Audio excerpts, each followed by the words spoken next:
Hoy nos adentramos en uno de los campos más complejos y fascinantes de la neurología, la genética de las enfermedades priónicas humanas.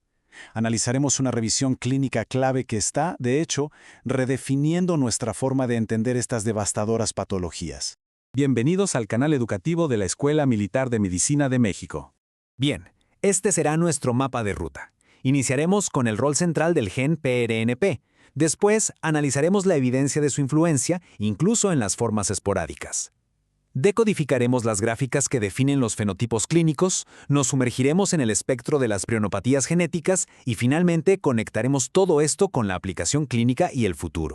Comencemos. Las enfermedades priónicas, como sabemos, se encuentran entre las condiciones más implacables de la neurología, fatales, progresivas, sin tregua. Y lo que resulta increíble es que para comprender toda su complejidad, debemos enfocar nuestra atención en un solo protagonista genético. Estas enfermedades se manifiestan de tres maneras: la esporádica, que constituye un abrumador 85% de los casos, la genética, con un 15%, y la adquirida, que es sumamente rara. Pero aquí viene la gran paradoja. Aunque las formas puramente genéticas son la minoría, la genética es el factor que modula el curso en todo el espectro de la enfermedad. Y este es el mensaje central de nuestra sesión. El gen de la proteína priónica, el PRNP, no es solo el responsable en las formas hereditarias. No, es el campo de batalla. Es el sustrato biológico indispensable para que la enfermedad siquiera exista y progrese, sin importar su forma. Para decirlo claro, sin la proteína que codifica este gen, simplemente no hay enfermedad. Ahora, vamos a la evidencia, y empezaremos por el lugar menos obvio, la enfermedad de Creutzfeldt-Jakob esporádica.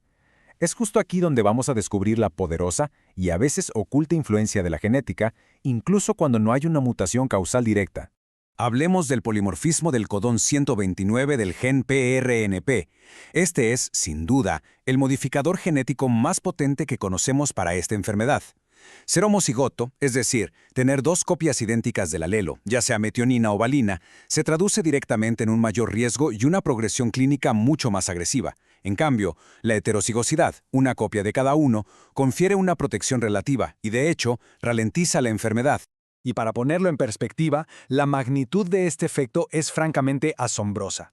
Un metaanálisis fundamental demostró que la homocigosidad para metionina en este codón eleva las probabilidades de desarrollar Creutzfeldt-Jakob esporádico casi 5 veces.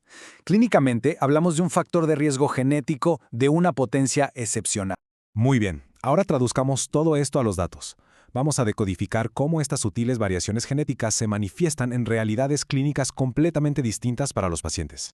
La evolución en el diagnóstico ha sido espectacular, y la pieza clave es la prueba RTQC en líquido cefalorraquídeo. Ojo, con una sensibilidad del 90% y una especificidad del 99%, esta prueba ha revolucionado por completo el diagnóstico en vida. Nos permite alcanzar una certeza casi definitiva mucho antes. Esta tabla es un claro ejemplo de la heterogeneidad fenotípica. El genotipo del codón 129 junto con el tipo de proteína priónica nos define los subtipos moleculares. Comparemos, por ejemplo, el subtipo MM1, que es la forma clásica con una duración media de apenas 4 meses, contra el subtipo MV2. Este último se presenta como una demencia atípica, a menudo con ataxia, y su duración es mucho más larga, 17 meses. La genética está dictando literalmente el curso clínico. Y con esto entramos de lleno al corazón del tema: las prionopatías puramente genéticas.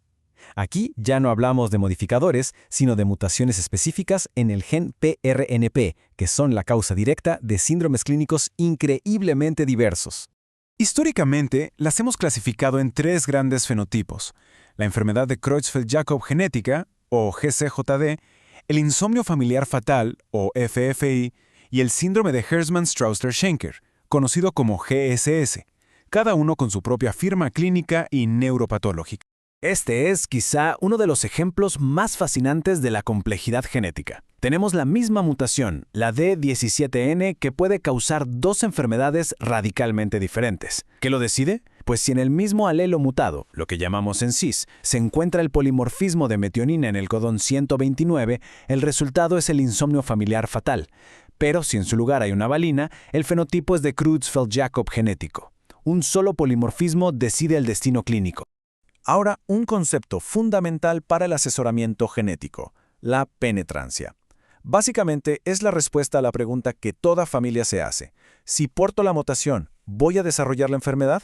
Es la probabilidad de que un portador manifieste los síntomas. Y es crucial entender que para el gen PRNP, la respuesta no siempre es un 100%. Y el espectro de esta variabilidad es enorme. Hay mutaciones como la D178N con una penetrancia prácticamente completa, pero en el otro extremo tenemos variantes como la V180I, cuya penetrancia es bajísima, de apenas el 1%. Y claro, en medio hay casos como la mutación más común, E200K, cuya penetrancia es incompleta y además aumenta dramáticamente con la edad. Dada la gravedad de esta información, para los familiares en riesgo que evalúan conocer su estatus genético, el proceso debe ser impecable. Se sigue un protocolo de varios pasos inspirado en el de la enfermedad de Huntington, que incluye evaluaciones neurológicas y psiquiátricas, un asesoramiento genético profundo antes de la prueba y una entrega de resultados cuidadosamente planificada y siempre con apoyo presente. Finalmente, llevemos todo este conocimiento a donde realmente importa, la práctica clínica y, sobre todo, el futuro de los tratamientos. Porque la nueva frontera terapéutica está apuntando precisamente a la raíz molecular del problema. La estrategia terapéutica más prometedora en este momento son los oligonucleótidos antisentido, o ASOs. Son moléculas de ARN diseñadas para unirse, como una llave a su cerradura, al ARN mensajero del gen PRNP. Esto provoca que la célula degrade ese ARN, y como resultado, se reduce la producción de la proteína PRPC. Es decir, le quitamos al prión la materia prima que necesita para propagarse. Atacamos la causa fundamental. Entonces, ¿cuáles son los mensajes clave para llevar a la práctica? Primero, el codón 129 es relevante en todas las formas de enfermedad priónica. Segundo, la penetrancia no es un todo o nada, y comunicarla con precisión es crucial. Tercero, el diagnóstico temprano se ha convertido en nuestra ventana de oportunidad para una intervención futura. Y cuarto, el futuro está en terapias que ataquen la raíz, como los ASOs, lo que nos abre una puerta a una pregunta que hasta hace poco era ciencia ficción. ¿Podremos algún día prevenir la enfermedad en portadores antes de que siquiera comience? Este análisis se ha fundamentado en la excelente revisión titulada Genetic Aspects of Human Prion Diseases, publicada en el año 2022 por Appleby y colaboradores. Este video fue producido por el general de brigada médico cirujano Humberto Carrasco Vargas. Muchas gracias por su atención.